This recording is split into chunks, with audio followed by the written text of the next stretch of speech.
3 segundos. Gravando.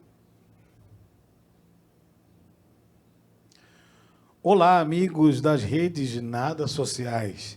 Meu nome é Alfaia, este ao meu lado é Edilson Silva, nós fazemos o Nego Bom. E hoje vamos ter a honra de bater um papo com uma convidada que é uma das maiores especialistas em mosquito do planeta. E para a sua segurança, ela mora aqui em Recife e trabalha exaustivamente para que a gente não se infecte com essas pragas aí, do Zika, dengue, chikungunya. Constância Aires, diretora, pesquisadora, né? Titular, né? Titular em Saúde Pública da Fiocruz, Pernambuco. Então, Constância, olha, muito obrigado por você aparecer aqui no nosso programa, no nosso podcast. Eu sei que você é uma pessoa bastante ocupada, mas arrumou um espaço na agenda aí para nos prestigiar. É uma satisfação ter você aqui. E a gente estava conversando antes aqui sobre esse negócio de infectologista e... Entomologista. Entomologista. Eu tenho uma dificuldade de lembrar das coisas. Mas é assim, vamos bater um papo legal. Eu acho que o ambiente, né, da sociedade mundial hoje está muito propício para a gente bater um papo com uma pessoa que é tão gabaritada quanto você nesse tema. Satisfação estar com você aqui. Obrigada, Dilson. Obrigada, Rafik. Para mim é um prazer enorme estar aqui conversando com vocês. Massa. Estou à disposição. Rafik, mete bronca aí. Bem, eu queria a pergunta inicial que todos nós, brasileiros e seres humanos, fazemos. Pela sua experiência, quando o mundo vai se livrar desta nova praga chamada coronavírus? Essa é a pergunta de $1 milhão, né, Rafik? Todo mundo quer saber. Eu, sinceramente, ainda não vejo luz no fim do túnel. Eu acho que a gente está bem longe, né, de se livrar, principalmente se a gente lembrar de vários outros patógenos, digamos assim, de outros vírus, né, que chegaram e que nunca foram embora. Por exemplo, o HIV, né, causa AIDS. Ele veio, a gente nunca conseguiu se livrar. A gente aprendeu a conviver com ele, né? Dengue também surgiu há uns 30, 40 anos, apareceu e até hoje ainda causa muitas mortes. Então, a gente aprendeu a conviver. Da mesma forma, eu acho que vai ser o novo coronavírus. A gente vai ter que aprender a viver com ele. Provavelmente se vacinando todo ano, né? Mas a gente vai ter uma redução no número de mortes, né? Acredito que vai deixar de ser assim uma grande epidemia, mas a gente vai ficar tendo surtos, eventualmente. Então, ainda tem o lance da mutação, né? Ele vai se transformando, na medida que ele vai transitando na sociedade, ele vai se transformando. Né? Exatamente, por ser um vírus que, diferente dos vírus que são transmitidos por mosquitos, por exemplo, ou sexualmente transmitidos, ele é transmitido no ar, né? Então, a taxa de transmissão é altíssima, e aí, nessa quantidade de transmissão de pessoa a pessoa, ele vai encontrando a oportunidade de mudar, de se adaptar, de evoluir, né? De surgir cepas novas que as vacinas podem ou não proteger. Então, a chance da gente se livrar dele a curto prazo é mínima. Mas tem gente que diz que esse tipo de problema é algo inevitável, ou era algo inevitável por conta da aproximação das pessoas, né, do planeta ter ficado muito menor.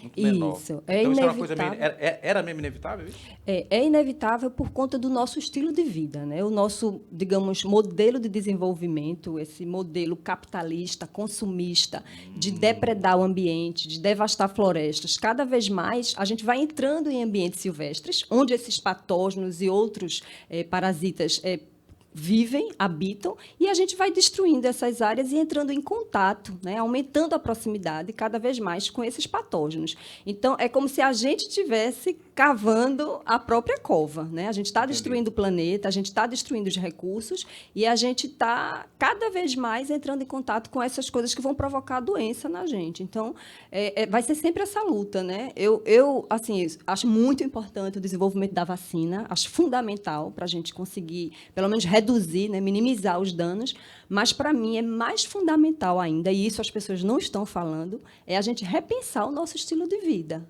né?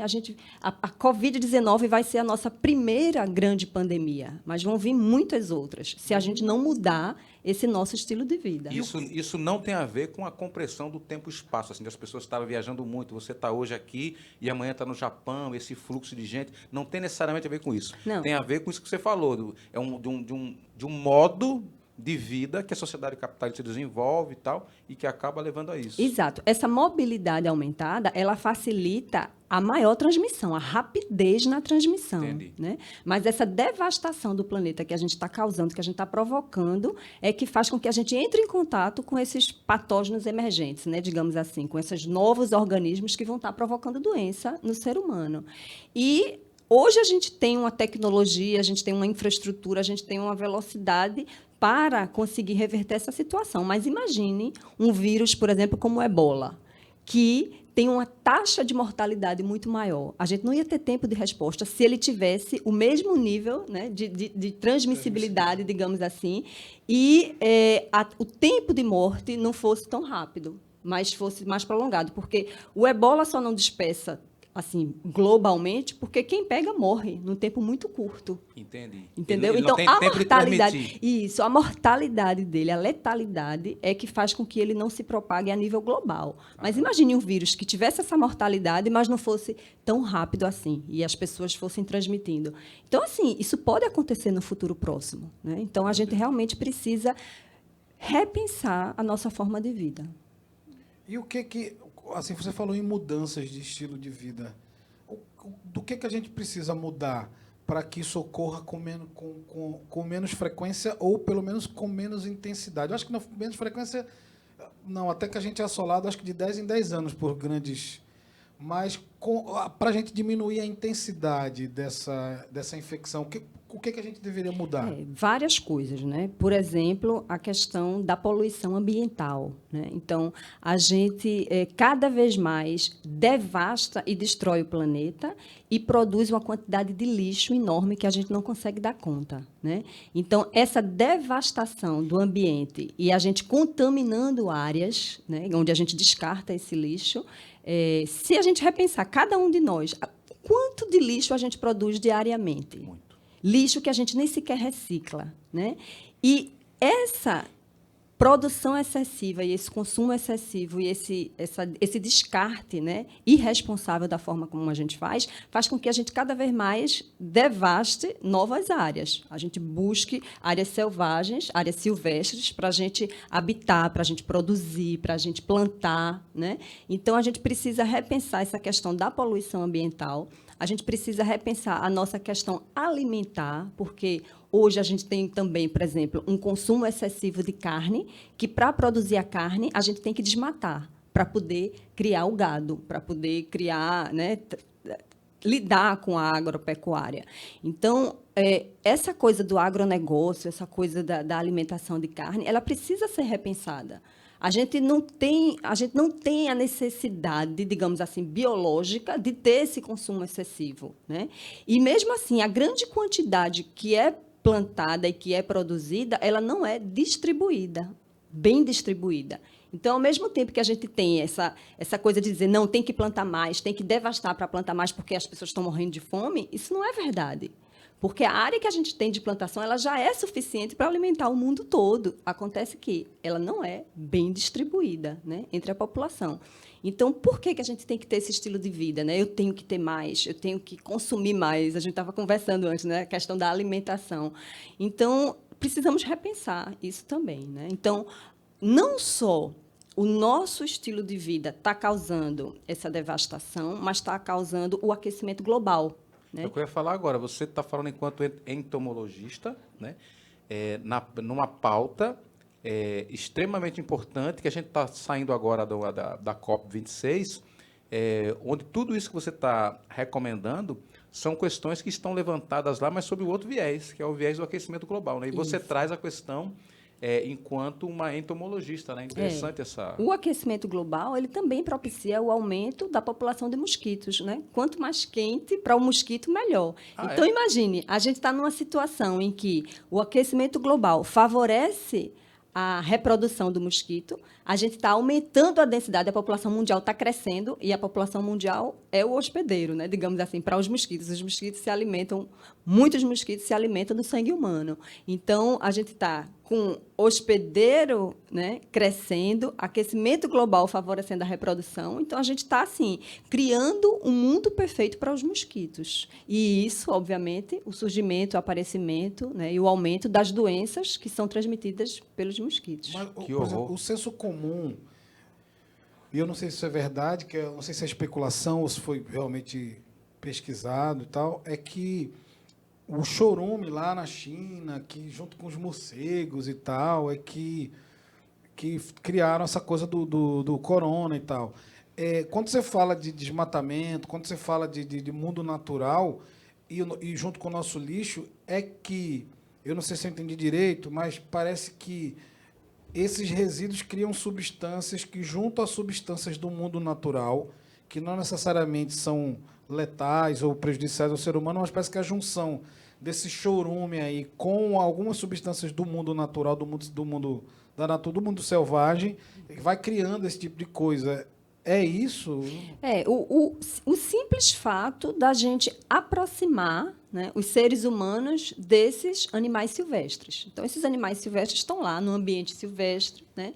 Aí a gente vai cada vez mais desmatando. A gente cria uma área de interseção entre ambiente urbano, ambiente silvestre, essa área mais rural, né? E vai cada vez mais entrando. À medida que a gente vai entrando, a gente vai tendo acesso a esses patógenos. Então, provavelmente, morcegos convivendo com uma população humana que foi entrando nesse ambiente, que quase sempre tem animais domésticos, né? O que se acredita do Covid-19, né, do novo coronavírus, é que de morcego ele se adaptou a algum outro animal que não se sabe até o momento qual é, né? Se imagina que é o pangolim, mas não se tem certeza. Então, do morcego ele se adaptou para um mosquito mais próximo do ser humano e o homem se alimentando desse animal, porque nesses países, né, asiáticos é muito comum o consumo desses animais mais exóticos e esse consumo, então, deve ter surgiu o primeiro caso, né, que depois dispersou para outras pessoas. Mas eu tenho uma dúvida. Vamos dizer, há cerca de 100 anos atrás, o mundo era 80% rural.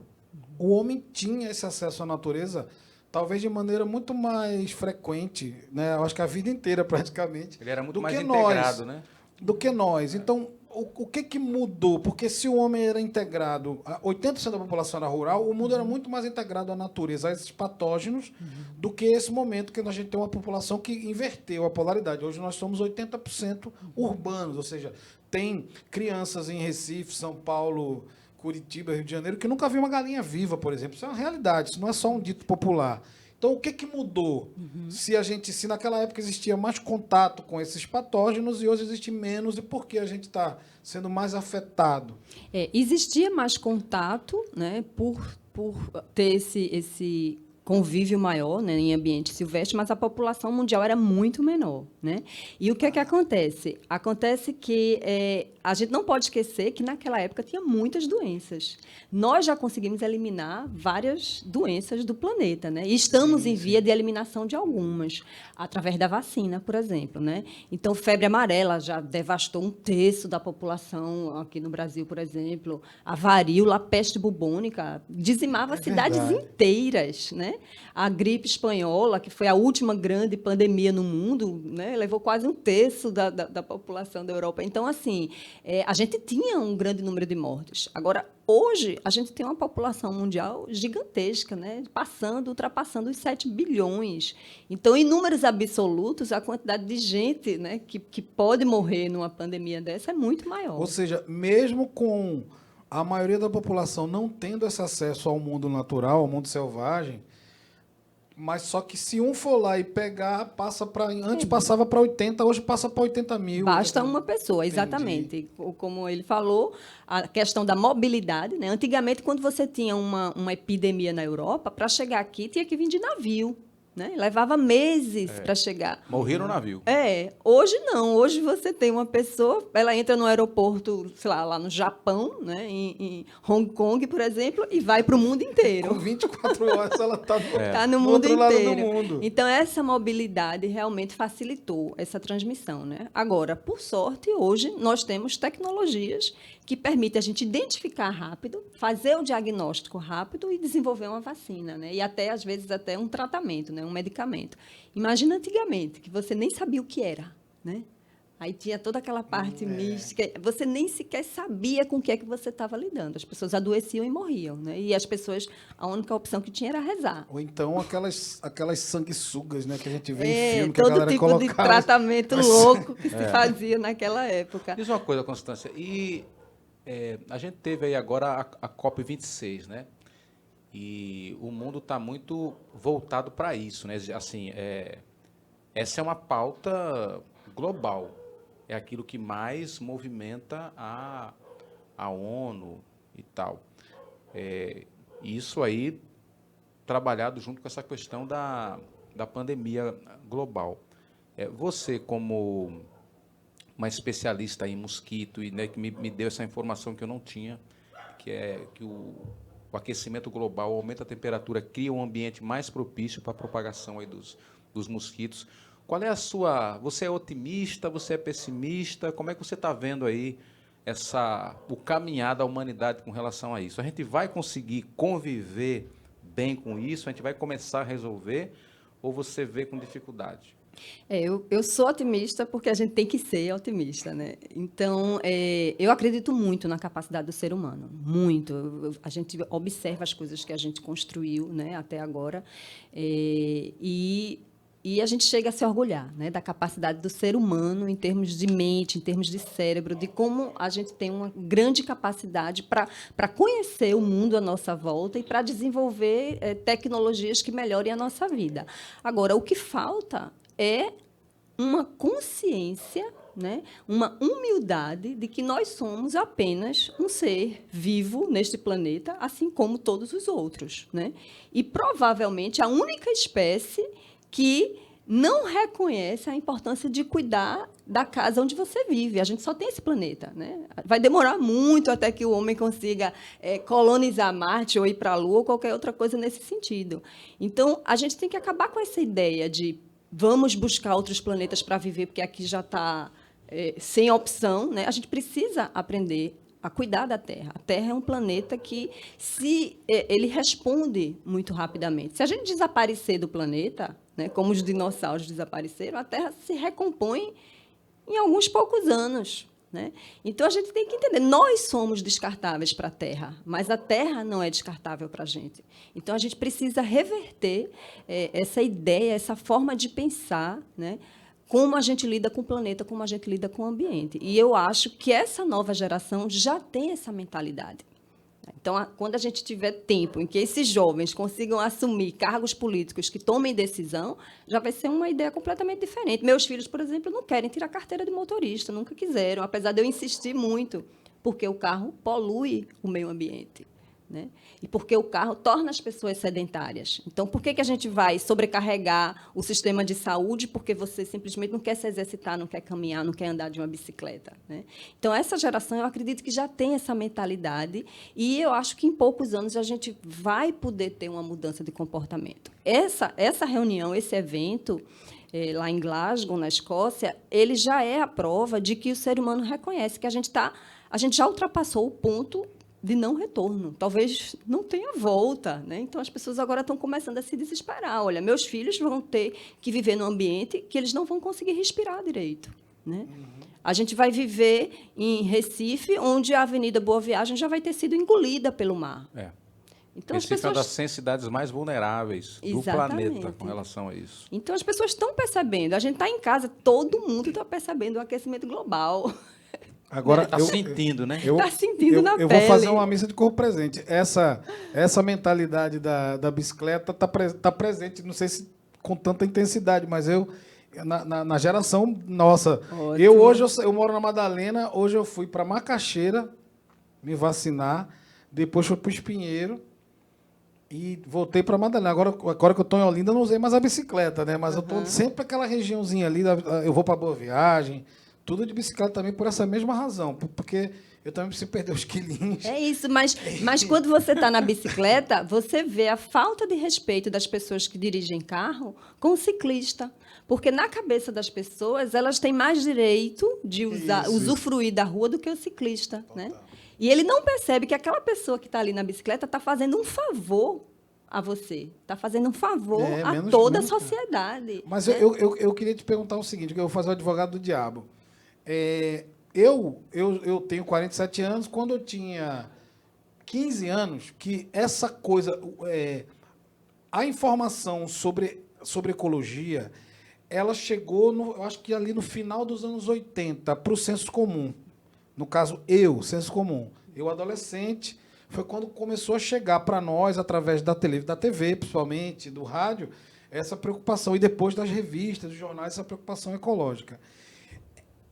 Essa mentalidade, que eu acho super positiva para a gente debater e acionar, e se acionar, né? Acionar a sociedade para isso, para defesa mesmo do nosso modo de vida que está destruindo o planeta, mas essa mentalidade dizia que o mundo no ano 2000 ele ia acabar, porque ia poluir, ia acabar no fogo e a gente não ia conseguir mais viver. E aí passou o ano 2000 e a gente continua vivendo. Né? E aí, mais advogado do diabo antes, quer dizer, a gente tem na Bíblia aí Noé, o mundo não era nem poluído talvez e teve uma grande enchente que durou 40 dias e 40 noites e tal. E a gente sempre conviveu com essas intempéries aí, com esse humor da natureza, assim, às vezes trágico, às vezes solar. Então, por que o mundo não acabou, como diziam os cientistas naquela época? O mundo não acabou no ano 2000. E será que, nesse momento, estão dizendo que o mundo daqui a 30 anos também vai virar um negócio inabitável? E aí? Qual é a resposta para isso? Então, o mundo não acabou, né, mas Tá estamos acabando. em vias. Tá Exatamente. A gente percebe pela qualidade de vida, né? A nossa qualidade de vida ela está reduzindo. A gente hoje come alimento com muito agrotóxico, a gente respira um ar totalmente poluído, a gente tem praias que você tomava banho antes e hoje não pode. Toma, Às vezes até por um desequilíbrio, como, por exemplo, Boa Viagem, né? A questão dos tubarões. Então, às vezes, é só a poluição mesmo, o esgoto sendo jogado. Rios, né? Que hoje tem cidades, por exemplo, feito Salvador, que as pessoas nem reconhecem mais o rio como rio. Para elas, aquilo é um grande lixão, foi aterrado com lixo. Né? E isso se naturaliza. Na Índia é um cemitério, as né? pessoas vivendo no lixo. Exatamente. Então, assim, a gente está com a qualidade de vida muito ruim. Né?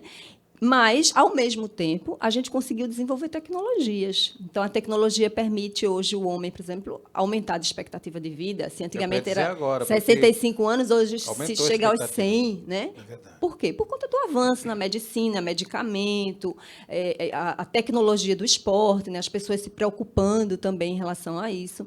Então, assim, eu acredito que, se realmente a gente não tomar uma atitude em termos de mudança de comportamento e mudança de filosofia de vida mesmo, a Terra vai dar o troco. Né? A gente tem que lembrar, a gente é somente uma espécie que pertence ao planeta, mas a Terra, né, ela arruma um jeito de se equilibrar. Se lembrem dos dinossauros. Ela arruma um jeito, Os dinossauros sumiram, alguma coisa fizeram de errado. E eu acho que essa grande preocupação agora dos países desenvolvidos, que são os principais poluidores, digamos assim, é simplesmente porque eles viram o efeito agora. Né? Eles sentiram. A gente viu aquelas enchentes na Alemanha, a gente viu a Bélgica ser algumas cidades devastadas, e eles não tinham essa experiência, assim, num tempo recente. Né? Então, tipo assim, poxa, a gente é primeiro mundo, como assim? As pessoas morrendo, afogada, alagada, perdendo casa. Né? Isso é coisa de terceiro mundo. Mas é isso que eu te pergunto, isso não sempre aconteceu na história do mundo? Então, como eu digo, a Terra ela arruma um jeito de se autocontrolar. Né? Então, essas grandes epidemias é isso, é uma resposta. É uma resposta. O homem devasta, entra em contato com esses patógenos, os patógenos matam os seres humanos e regula. Né? Então, a gente tem que pensar que estilo de vida, que qualidade de vida que a gente quer ter. A gente quer simplesmente estar vivo, mas respirando um ar altamente poluído, né? Sem ter acesso a esses recursos naturais, enfim, correndo o risco de dormir e acordar com sua casa totalmente alagada e perder tudo. né? Então, a gente precisa reverter essa situação. E só uma mudança realmente de pensamento, né? De conduta. Constância, diz uma coisa. Quem for pesquisar sobre você aí na internet e tal, vai ver que você é uma das maiores especialistas naquilo que você escolheu estudar. Parece que é uma das 5 maiores especialistas nesse negócio de mosquito e tal. Do mundo, hein, velho? Do mundo. Do mundo. planeta, Não é né? pouca coisa, não, do mundo. Não é do Recife nem do Diz uma Brasil, coisa, não. É mais alto que isso. Você planejou isso desde quando? Você sempre quis ser uma bióloga? Isso é um projeto de juventude? Como é que você chegou onde você chegou? A minha decisão de fazer biologia, né, foi aos 12 anos. Então, foi realmente muito cedo, né? Meus filhos diziam, você tem muita sorte de saber o que você queria fazer desde sempre, porque hoje tem gente que faz faculdade, se forma e depois descobre que não era aquilo. Realmente, eu tive muita sorte, né? E assim, eu persegui isso, né? Eu construí esse caminho e não perdi o foco, né? Porque às vezes acontece isso também. Muita gente sabe o que quer, vai, né, seguindo, mas muitas oportunidades na vida aparecem. E as pessoas vão perdendo esse foco, né? E eu acho que, por exemplo, o meu objetivo de vida nunca foi ser rica, nunca foi ganhar dinheiro, né? Eu poderia ter feito outras coisas, mesmo dentro da biologia, em que eu poderia estar ganhando muito dinheiro. Podia abrir um laboratório privado e, nessa pandemia, estar ganhando rios de dinheiro, né? Eu já tive convites, assim, várias oportunidades.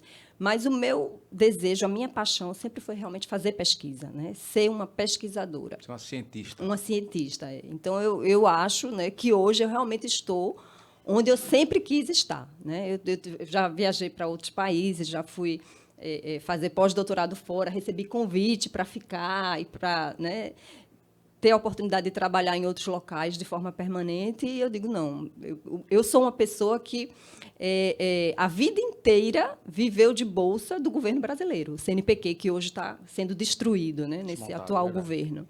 Mas eu tive bolsa de iniciação científica por 3 anos, assim que eu entrei na universidade. Depois tive bolsa de mestrado. Nunca fiquei um mês sem receber bolsa. Imediatamente tive uma bolsa de doutorado, né? Depois fiz concurso público, entrei na Fiocruz e hoje sou bolsista de produtividade do CNPq, que é uma bolsa que eles dão para os pesquisadores mais produtivos, né? Como se fosse um estímulo para fazer pesquisa de qualidade.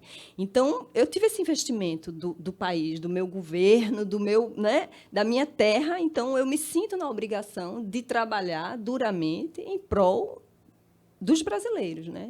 No meu país. Eu jamais pensaria em ficar fora. Defensora da universidade pública, da pesquisa pública, do SUS, né? Sou uma funcionária do SUS, porque a Fiocruz pertence ao Ministério da Saúde, né? É a maior instituição de pesquisa na área de saúde na América Latina, teve um papel fundamental nessa pandemia e outras epidemias.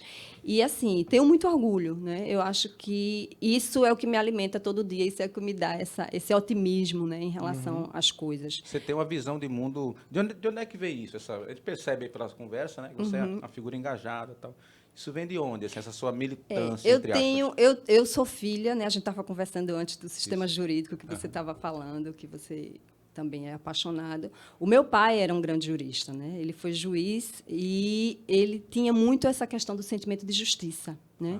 Ele fez uma tese de mestrado que falava sobre a obnublação do sentimento de justiça. O quê? Repete? Obnublação do sentimento de justiça. É como se fosse assim o apagamento, né? As pessoas perdendo esse sentimento. É verdade. E ele sempre me mostrou a importância, né, de ter o conhecimento, de ter acesso ao conhecimento. E ele não comprava brinquedo, não comprava roupa, não comprava nada disso, mas livros, né, dentro de casa era sempre E ele era um poeta disponível. também, né? Escritor, compôs música.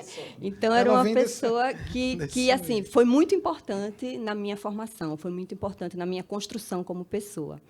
E aconteceu uma coisa interessante, que eu só fui descobrir bem depois, mas o pai dele, o meu avô, que eu não conheci, né, ele morreu antes de eu nascer, ele era geneticista, né, que é a minha formação. Era geneticista e uma vez eu fui convidada para dar uma palestra no Maranhão, onde meu pai tem uma irmã que mora lá e que era professora da universidade na época, e ela foi assistir essa palestra, minha tia, né? Foi uma chance, uma oportunidade da gente se ver. E aí, na palestra, eu percebi que ela estava assim, muito emocionada, né? E aí, no fim, eu disse, o que foi, tia? O que aconteceu? A senhora está quase chorando. Ela disse, porque você é muito igual ao meu pai. né? O seu jeito de falar, a sua postura, a forma como você se movimenta é idêntica ao meu avô, né? Que eu nunca conheci. Né? Então, isso é a genética, né? O poder da genética, genética ali. que já estava. Então, assim, eu sou de uma família de intelectuais, né? Meu pai, ele tinha essa visão, toda a família, assim, sempre muito, muito, muito preocupada com a formação, com a educação. Então, o livro sempre foi uma coisa muito abundante. A gente se reunia em casa com os irmãos e meu pai fazia a brincadeira, era abrir o dicionário e perguntar uma palavra e ver quem respondia primeiro. Era isso a brincadeira, né? A brincadeira dentro de casa. Então, essa coisa da investigação, né, e da dedicação e de trabalhar em prol da redução da desigualdade vem dele. Né? Isso realmente é muito forte. E vindo de onde você veio, desse universo que estimula o conhecimento dentro de casa, que isso aí né, o pulo do gato, digamos assim, de toda a ascensão intelectual e educacional. Você fez uma crítica agora sobre a atuação desse governo no desmonte, né, da pesquisa, da ciência. E aí, você não tem medo, você fez você como pesquisadora, você não tem medo de ser perseguida? Como é? A gente, como cientista, assim, acontece em várias situações, então a gente já aprende a lidar com isso. Né? Eu realmente não... Em termos políticos, as pessoas sabem qual é a minha postura, né? Sabem a minha preferência política, digamos assim, e isso eu realmente nunca escondi. Né? Eu realmente nunca escondi. Há retaliações? Há. Né? A gente sabe que há. Às vezes eu ficava pensando, vou submeter um edital, vou fechar meu Facebook para as pessoas que vão avaliar não ter acesso. Depois eu abro novamente. Mas faz parte, né? É um processo. E eu acredito que é um momento. Né? 2022 está vindo aí, né? Existe a possibilidade de troca e vão ter outros governos que vão pensar de forma mais... digamos assim, em termos generosa de e redução, né? de desigualdade, exatamente. E nesses momentos, né? Na realidade prática, como é que você percebe esse desmonte, essa ação do desmonte, da desvalorização? Ela casos? Como é que isso, na vida de um cientista ou da sua área, como é que você vê muito isso? evidente, Rafik, é transparente assim na nossa frente. Primeiro, por exemplo, a redução do número de bolsas de pesquisa. Né? Então, estudantes que são brilhantes e que têm que abrir mão de fazer um mestrado, fazer um doutorado, porque não vai ter bolsa. Né? A quantidade de recursos que é investido em pesquisa, a perseguição a alguns cientistas que se posicionam contra o governo e que as pessoas se sentem ameaçadas a ponto de ter que deixar o país. Né? Então, são casos muito claros. Senhora. Institutos como o INPE, que faz a parte de investigação meteorológica para prever os grandes desastres, sem recurso para manter o computador. O único computador que permite... Tu viu isso, né? Então, assim, a destruição do IBAMA, dos órgãos de proteção ambiental, né? Instituto Chico Mendes. Então, a CAPES, né? Você vê troca de diretoria o tempo inteiro e gente incompetente que não tem currículo sequer para ocupar um cargo desse. O CNPq também, eles demitiram, sei lá, eu fui...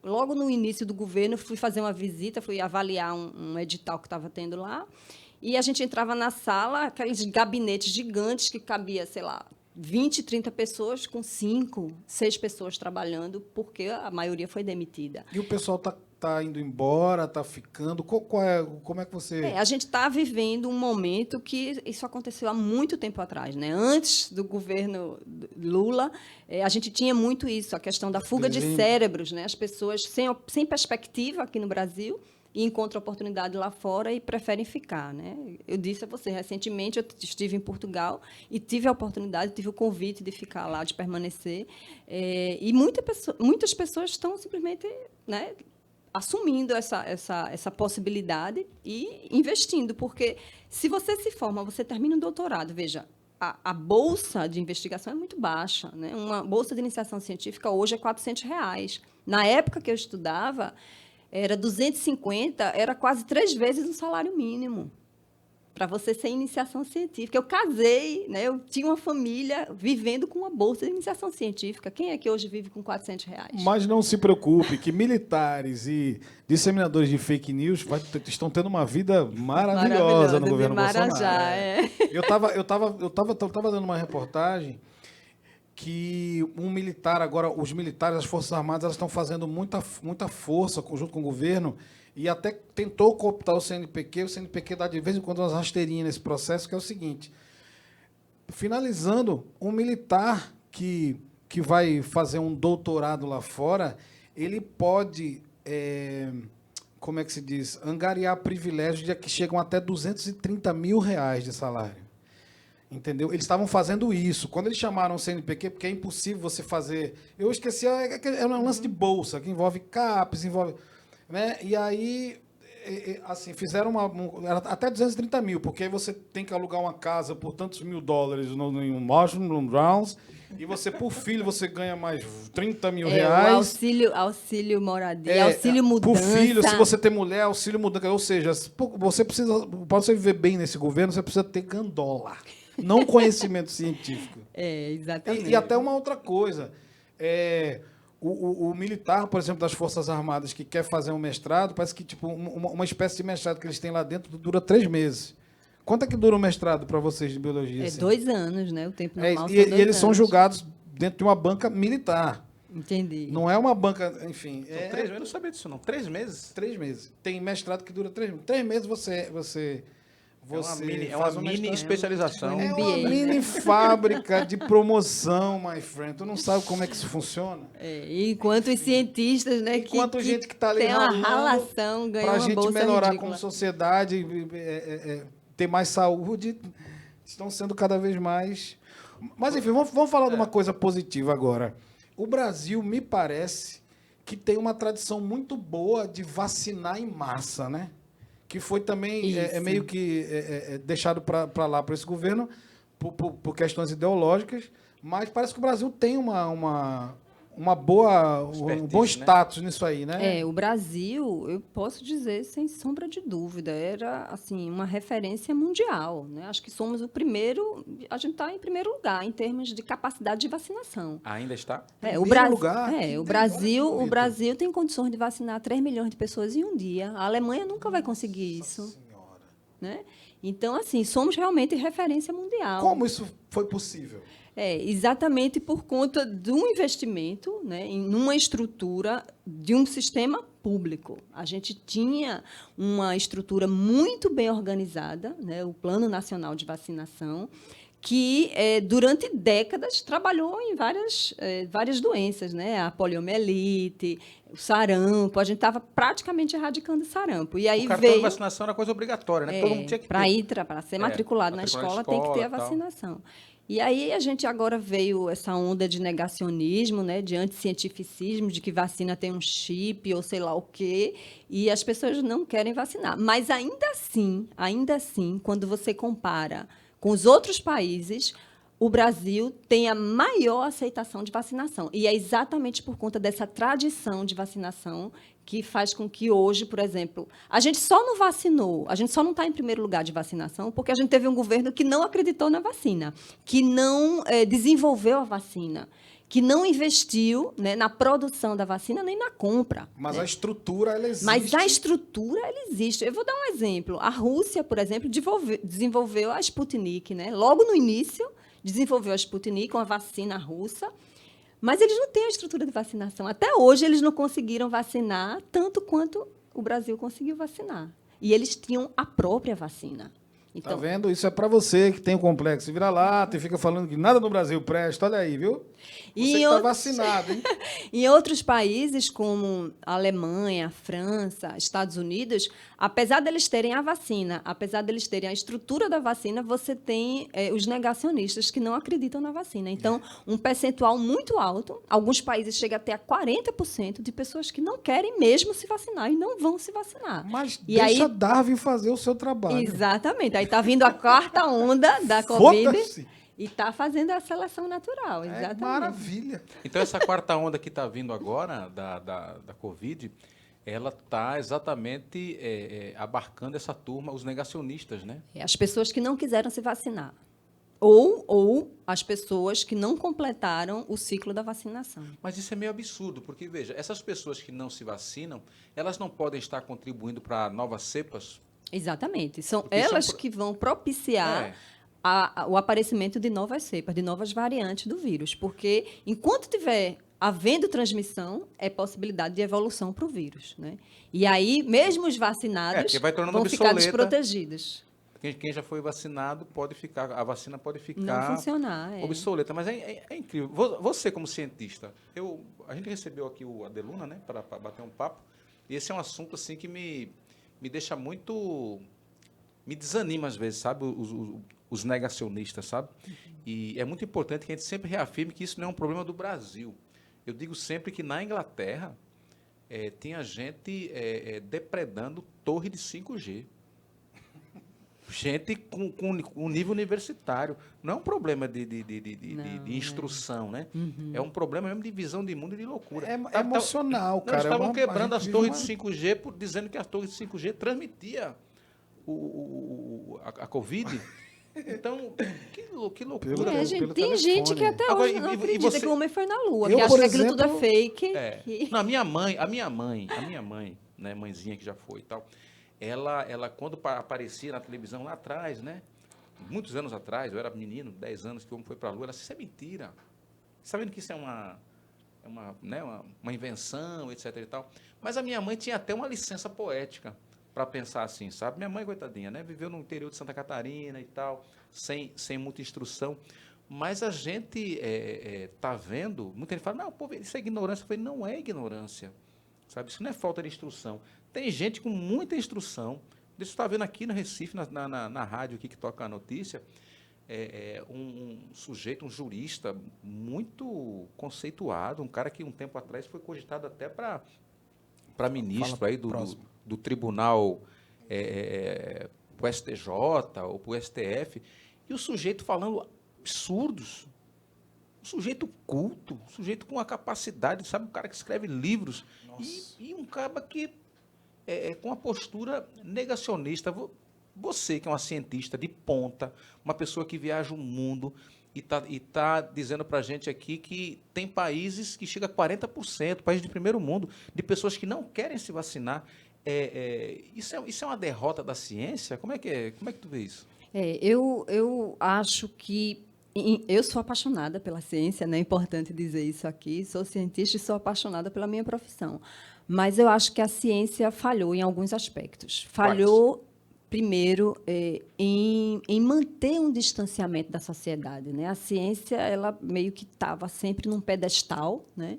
E não tinha muito diálogo, muita comunicação com a sociedade. Ela não se popularizou. O cientista é dono da verdade, né? Quando você vê nas propagandas da televisão, né? Isso foi testado cientificamente. Pronto, então isso é a última palavra, é sinal de que funciona e acabou-se, né? A gente vê até escova de dente, pasta de dente, shampoo, tudo que foi testado cientificamente. Então, é como se realmente tivesse acima de tudo e de todos, né? Então, eu acho que faltou essa aproximação com a sociedade. A gente precisa acabar com esse abismo que existe e dialogar mais, até mesmo com outros saberes, né? Então, a gente precisa, por exemplo, valorizar o saber local dos nossos povos ancestrais, né? A gente precisa saber dialogar com a religião, porque em muitos locais você tem líderes religiosos que têm um poder, digamos assim, por exemplo, a vacinação. Bill Gates investiu milhões de dólares na eliminação da polio em alguns países africanos e simplesmente não conseguia, porque as pessoas, o feiticeiro ou alguma coisa assim, dizia que não era para vacinar, que aquilo ali era para eliminar os povos. E os líderes religiosos é que diziam, olha, né, ou você vacina ou você não vacina. Então, se a ciência não dialogar com essas pessoas que são líderes importantes locais, né, você não pode chegar ao cientista vestido de branco e dizer, olha, isso aqui é bom para você, tome. Né? Não é assim que funciona. Então, eu acho que faltou muito isso, a ciência dialogar com outros saberes, com a sociedade civil. Hoje, o que a gente vê de poderoso, né, são esses movimentos sociais, os coletivos, que conseguiram se organizar, que conseguiram ajudar as pessoas, né, em situação vulnerabilizada. Então, essas pessoas, esses coletivos, têm um poder muito grande. Isso é a sociedade. E isso a ciência tem que puxar para perto, tem que conversar, tem que trabalhar junto, tem que pensar junto. Né? Quando se pensa em desenvolver um projeto de pesquisa, não pode ser feito somente de pesquisadores. Mas para quem é o público? Para quem é o projeto? Então, vamos trazer essas pessoas, vamos pensar o que é que eles querem, qual é a real necessidade, e não chegar impondo e dizendo, olha, eu sou a dona da verdade, tem que ser assim. Então, eu acho que nessa construção do conhecimento científico faltou esse diálogo maior com a sociedade e com essas outras organizações. Isso é um processo global, né? É um processo global. Não é Brasil, não. Isso não, é é todo mundial. lugar. É a história do conhecimento em si, né? A história do conhecimento científico, né? Eu mesmo fui acreditar na ciência e tomei uma vacina, microscopicamente, alguma Virou coisa jacaré. muito pequena foi ali até o meu antebraço, saiu daqui no lugar da vacina, e quando eu vou dormir ele brilha, é um chip chinês. Eu estou fazendo um esforço muito grande aqui entre vocês para não falar palavras em mandarim, que eu estou começando entendi. a trocar o português pelo mandarim. É mais ou menos isso. Então, as pessoas realmente, elas passam a acreditar naquilo que elas querem, elas passam a acreditar naquilo que é conveniente, e as mídias sociais, né, que têm um grande poder, né, de comunicação e de convencimento das pessoas. Então, a gente hoje precisa aprender a lidar com esse poder, né? A gente não sabe lidar com isso ainda. A gente viu eleições em países, né, que foram totalmente influenciadas, né, por questões pelo WhatsApp, por exemplo, né, mensagens que eram uma indústria de fake news que era liberada e que as pessoas acreditam e as pessoas repassam. Então, existe esse poder muito grande das mídias sociais que a gente precisa aprender a lidar. Então, vamos usar essas mídias sociais, por exemplo, para popularizar a ciência, para divulgar o conhecimento, né? O cientista ainda é muito aquela figura de não quero, não tenho tempo, eu prefiro estar dentro do laboratório, pesquisando e trabalhando. Então, essa questão da divulgação científica, apesar de ser antiga, ela está se popularizando agora, né? Então, quanto mais a população tem acesso ao conhecimento, mais aberta às intervenções da ciência. Então, mais fácil é lidar com as pessoas. Por que no Brasil a gente teve um sucesso na vacinação? Quer dizer, depois que a gente conseguiu comprar a vacina. Porque as pessoas têm essa história. A gente tinha uma campanha pesada de vacinação, né? Eu vi outro dia que o governo atual, né, o governo Bolsonaro, gastou mais dinheiro com a divulgação da nota de R$200, que eu, por sinal, nunca vi uma. Eu também não. Do que com a campanha de vacinação para a Covid. Então, nunca vi, nunca peguei, né? Mas teve uma divulgação enorme. O governo gastou mais para divulgar essa nota do que para divulgar a vacina da Covid. Então, a gente precisa, né? Eu acho que os cientistas precisam se politizar mais, né? Chegar mais perto da sociedade e se envolver na luta para aumentar, para universalizar, né, o conhecimento. Eu acho que isso é fundamental. Eu acredito que já está ocorrendo uma ação nesse sentido. Tem muitos jovens com os canais de ciência maravilhosos. Eles estão popularizando o canal do Pirula, por exemplo. Você conhece o canal do Pirula? Não. Precisa conhecer. Esse cara, ele tem uma capacidade intensa de divulgar para os mais jovens, dando aquele feijão com arroz, o básico, assim,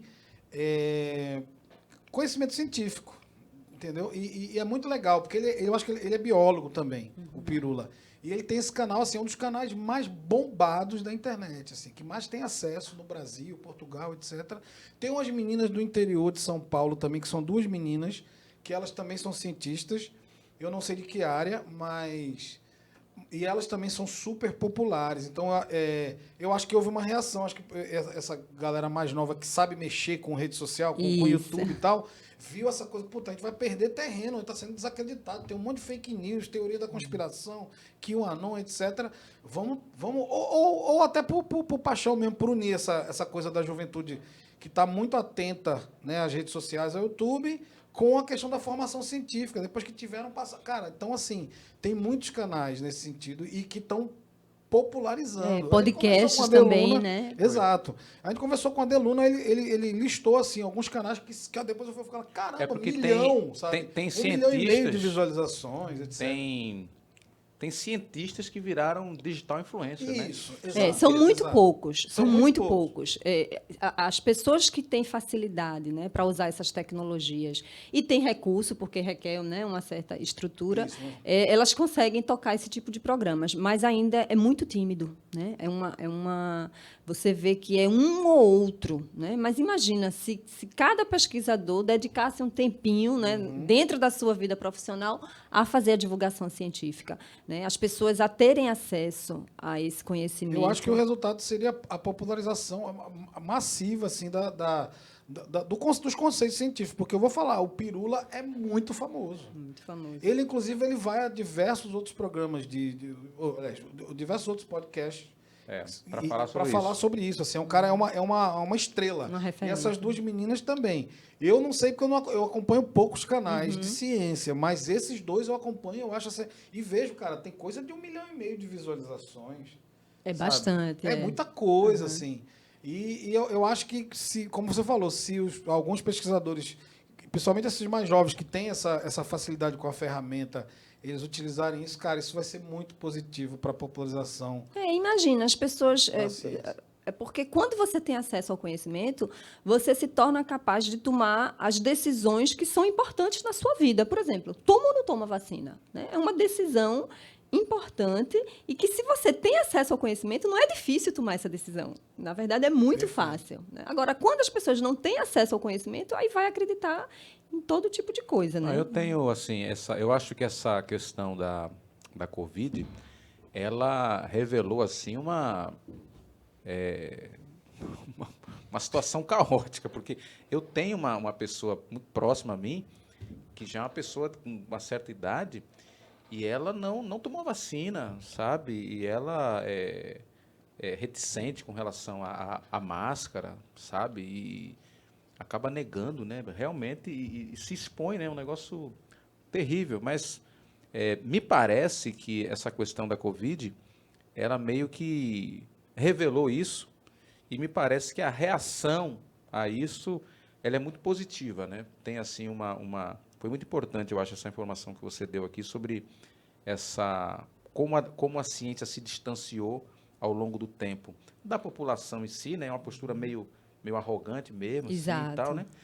E assim, eu vejo muito isso na área médica, principalmente, sabe? Eu lembro quando os médicos cubanos vieram para cá, né, a reação que teve, assim, e a gente vê como hoje, ainda hoje, não sei se ainda é, mas o presidente, até então presidente do Conselho Federal de Medicina, ele justificando por que eles tinham relativizado o uso daquele kit Covid, o presidente do Conselho Federal de Medicina. Então, realmente uma postura arrogante, né? Arrogante, você vê os médicos como algo muito distante da população, né? Como se fosse uma figura... Uma entidade. Uma entidade, né? Um semideus ali. Mas eu acho que essa questão toda acabou trazendo para a gente um choque de realidade, que eu acho que talvez a gente possa sair melhor do que entrou nesse aspecto, né? Com a ciência sendo colocada na mesa e a gente dando mais importância, e a gente separando aí o que é realmente, o que é negacionismo, o que é ciência. E eu acho que a gente pode sair melhor do que entrou. Eu acho que, só complementando, o problema aqui no Brasil e também nos Estados Unidos foi a politização, né? Por conta dessa politização do problema, né? Tipo, o presidente dizia, não existe Covid-19, vão nos hospitais ver que não tem gente morrendo, é tudo mentira, ou o kit cloroquina, enfim. Aí as pessoas aderiram, né? Então foi uma questão política também, né? Não só o negacionismo, mas a questão política, de aderir a tudo que o presidente... É verdade, é uma febre, dizia, né? Como o bolsonarismo. Isso aconteceu no século XX também com Hitler, né? As pessoas acreditavam em toda a teoria, né? Enfim, só que lá eles tiveram que mexer na educação universitária durante 60 anos para poder convencer. Lá nos anos 30, a população de um monte de loucura. Aqui bastou memes. Aqui no Brasil. Então, assim, fácil. A gente fala muito de corona, mas como a gente está nesse aspecto aí de zika, dengue, porque elas não, claro, elas diminuíram, mas não deixaram de fazer parte do nosso cotidiano. Não, de forma aqui, nenhuma. No Não Nordeste. desapareceram. Como é que está essa coisa, assim, sei lá, mortalidade? Ainda tem uma grande quantidade de casos, tanto de zika, de dengue e de chikungunya, né? A gente só não está mais na mídia. mas ainda tem bastante. E o que é ruim é que exatamente sobrecarrega o sistema de saúde num momento de pandemia, né? Que não era para acontecer. Então, chikungunya, por exemplo, que é uma doença altamente debilitante, né? A pessoa fica muito mal mesmo, tem sequelas, às vezes a pessoa fica 2, 3 anos com dores nas juntas, dores nos pés, enfim, é muito debilitante e sobrecarrega o sistema de saúde. Então, Zika, por exemplo, reduziu o número de casos, mas, por exemplo, de 2020 para cá, para 2021, nasceram mais de 100 bebês com microcefalia, ainda em consequência da Zika, que a gente não ouve mais falar, mas ainda continua circulando. Dengue também continua bombando. Só aqui em Pernambuco, mais de 100. Então, a gente tá numa situação difícil, né? Essa a gente chama de tripla epidemia desses arbovírus, né, que é transmitida pelo mosquito, e a Covid-19. Então, você não pode ficar doente, não tem que cuidar para não pegar, né, não ser picado pelo mosquito, porque se for para o hospital corre risco, né? Então, assim, é importante a gente ter em mente que a gente está com a pandemia, mas as outras doenças elas não desapareceram, né? E essa permanência dessas pragas, eu posso chamar assim, que é transmitido pelo mosquito, por que permanece na nossa cidade, por exemplo? O que as pessoas fazem de errado e que isso continua assim? É canal fétido, Recife tem muito, né? Em céu aberto. Recife tem uma infraestrutura muito precária, né? Então, tudo favorece a reprodução do mosquito. 70% da população não tem acesso à rede de esgoto, né? Mais da metade não tem acesso ao sistema de abastecimento de água. Então, a pessoa é obrigada a armazenar água dentro de casa. Então, essa infraestrutura precária é um paraíso para o mosquito, né? E, por outro lado, o vírus ele vai se adaptando, né? A gente tem boa parte da população pega, né? Mas, de tempos em tempos, a população suscetível se renova, né? Você vai estar ali, o pessoal né, nascendo gente, vindo gente de fora, a sua imunidade ela vai caindo, né, com o tempo. E o vírus vai se adaptando, né? Então, chega uma nova cepa de vírus que passou já há 10 anos. Aí já está todo mundo suscetível de novo. Então, a gente fica realmente o tempo todo exposto, porque... Ele vai se renovando. É uma das cidades que tem um dos maiores índices de infestação do mosquito. E essa alta densidade, né, associada com essas condições precárias, e o vírus, basta uma pessoa chegar aqui doente, né, com um vírus que o mosquito transmite e pronto, aí explode. Então, são as condições perfeitas, né? Por isso mas a gente tem você por aqui para diminuir isso. Infelizmente, é isso. A gente não tem tratamento, a gente não tem vacina, e a única forma, realmente, de reduzir, né, é através do controle do mosquito. A prevenção, né? Prevenir. Mas como prevenir com 60% da população que não tem acesso a esgoto, né? 70%. Sistema sanitário, quer dizer, que 60% é muita gente. É muita gente, a gente não tem noção. Não tem como prevenir, assim... Tem como você pegar o vaso e tirar aquela água que fica ali e tal, mas... E os outros 60%? É por isso que eu costumo dizer, né, que a gente vê essas propagandas do governo contra essas arboviroses, como eles biologizam o problema, né? A culpa é do mosquito. O mosquito é o inimigo, o mosquito é o vilão. As pessoas se sentem culpadas. Poxa, eu peguei porque eu tenho criador em casa, eu não cuidei do meu quintal, e as pessoas se sentem culpadas. Mas... a culpa, né, o problema é um problema ambiental, é um problema de saúde ambiental, é um problema social. Quantos e quantos anos a gente entra e sai governo e ninguém investe para melhorar essa infraestrutura? Ninguém, né? Então, esse problema ele vai permanecer enquanto tiver essas condições precárias. Então, eu sou muito assim, às vezes eu sou, tipo, a ovelha negra, né, nos congressos de entomologia, exatamente porque eu digo isso. Eu digo, olha, todo pesquisador quer inventar a bala de prata que vai matar o mosquito, né? Todo projeto a gente diz isso, ó, vou acabar com dengue, vou inventar um mosquito transgênico, vou inventar um mosquito estéril, mosquito infectado com Wolbachia e coisa e tal.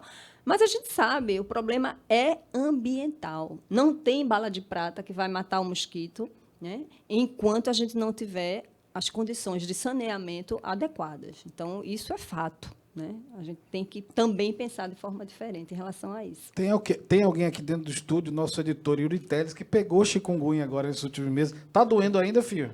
Eu não peguei chikungunya, Ah, pegou dengue. Ah, então melhor. Pouco tempo doente, então é dengue, né? É. Se fosse chikungunya, ficaria com dores e tal. Então, por isso que eu digo, como eu não fiquei com dores e também foi pouco tempo, aí eu digo que foi Pegou uma dengue leve, né? O pessoal diz assim, que dengue, você pega dengue, você pensa que vai morrer. Quando você pega aquela dengue grave, você Isso. pensa que vai morrer. E chikungunya, quando você pega chikungunya, você pede para morrer. Porque é tão terrível a doença que você quer morrer de todo jeito. Ó, minha mãe teve chikungunya há 4 meses. Ela tem 66 anos. 66 ou 67 agora mesmo. Mas, desculpa, mãe.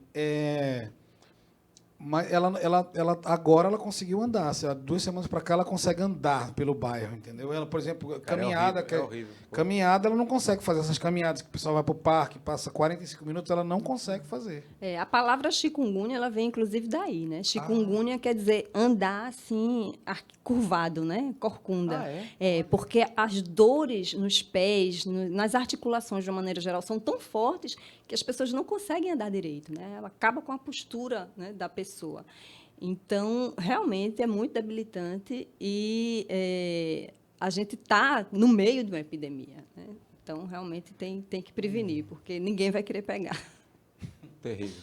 Caramba. E vamos dizer, você viaja e dá palestra e conhece também ao redor do mundo o que está acontecendo também nessas questões de mosquito, de infecção.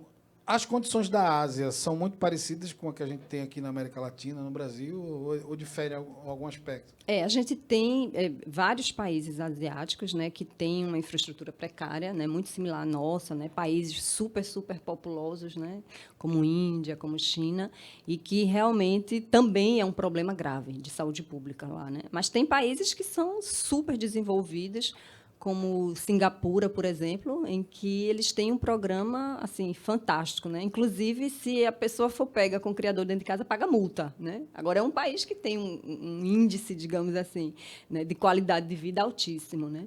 Mas que são exemplos assim em termos de rigor, né, no programa de controle. Mas não precisa ser um país rico para você ter um programa de controle bom. Cuba, por exemplo, né, não é um país rico, mas que tem um dos melhores programas de controle do mosquito, né? Eles têm realmente um sistema de saúde muito bom e funciona, né? Quando você compara o número de casos lá e o número de casos aqui, em proporção da população, realmente é menor. Então, Essa questão do saneamento lá é uma questão resolvida. não é uma questão resolvida, tem a sua precariedade, mas eles têm um rigor no controle, né? Eles, por exemplo, eu ouvi falar que eles, em alguns locais, eles passam fita durex nos baldes, nas caixas d'água, para ver se tem ovo colado lá. Então, veja o nível, né, de detalhe que chega. Então, e eles têm o acesso, né, de saúde para todo mundo. Então, o índice de mortalidade realmente é menor. Mas é um país pobre, né? Não é um país rico, digamos assim. Então não é um problema de grana, é um problema de priorizar mesmo, né? É um programa de priorizar, é um programa de infraestrutura, né? E é um programa de educação, né? Você tem que ter as pessoas também realmente conscientes desse problema para trabalhar em colaboração, né? Que é a importância da Fiocruz aqui, né, no Brasil, né? Que é uma instituição assim maravilhosa nesse aspecto, né? A gente trabalha desde a parte de produção, né, de vacina, de medicamento, a parte de pesquisa científica, que é o foco principal, e formação, né? A gente tem vários programas de pós-graduação, por exemplo, ele virou referência para a Covid-19 na América Latina. Então, a gente que treinava os técnicos de laboratório de outros países, por exemplo, na parte de comunicação também. Então, tem um papel fundamental, né, aqui no Brasil. Que bom. Edilson, tem alguma coisa mais para perguntar? A gente podia avançar aqui em outros aspectos, mas eu acho que está de bom tamanho, né? A gente precisa avançar muito nessas conversas. Eu acho que mais para frente a gente pode trazer Constância de novo para a gente avançar em outras questões, porque esse tema ele é muito denso, sabe? Eu recentemente estou colaborando lá na Secretaria de Meio Ambiente do Estado. E foi muito importante, né, os temas que a gente trouxe aqui. Vou levar, inclusive, muitas informações daqui para lá, porque essa questão da entomologia, ela precisa ser agregada a essa questão do cuidado com a saúde ambiental, né, com o saneamento ambiental e tal. E é um grande debate. Mas vamos ficar por aqui. Foi uma satisfação enorme, Constância. Aprendi demais conversando com você. Tenho certeza que quem acompanhou aí o debate também gostou muito. E só tenho a agradecer a sua presença aqui no nosso espaço. Valeu. Eu que agradeço a Obrigado, vocês viu? Foi a uma honra, assim, oportunidade. foi uma aula de... Ok, foi muito bom. Valeu. E, bem, eu quero pedir para você que está acompanhando no nosso YouTube Nego Bom, que ativa o sininho lá embaixo e acompanha toda semana. A gente promete um convidado muito interessante em diversas áreas, né, que está fazendo a coisa, gerando mesmo. Enfim, obrigado, Constância. Foi uma honra, foi ótimo, foi uma aula. E assim, você quer dar um oi para alguém, falar alguma coisa? Termina aí. Não, eu acho que é isso, né? É importante ainda dar um recado para que a gente continue se cuidando, né? A pandemia não acabou. Eu acho que a gente tá vendo, né, aquela sensação de ansiedade de que estamos perto do fim, vamos parar o uso de máscara, tudo vai voltar a ser presencial agora. A gente está aqui, né, nós três, todo mundo sem máscara, mas todos três totalmente vacinados, né, e mantendo o distanciamento. Então, que as pessoas tenham essa consciência, né? Eu sei que a ansiedade é grande, mas a gente está vendo o que está acontecendo nos outros países. Ainda né? não acabou. Ainda não acabou. Então, não é hora de relaxar, não é hora de descuidar, né? Eu acho que esse recado ele é fundamental. Escutem tem que ser a dado. ciência e viva a Fiocruz. E viva o SUS. E viva o Viva o SUS. SUS. Até mais, galera. Até mais. Obrigado. Isso aí.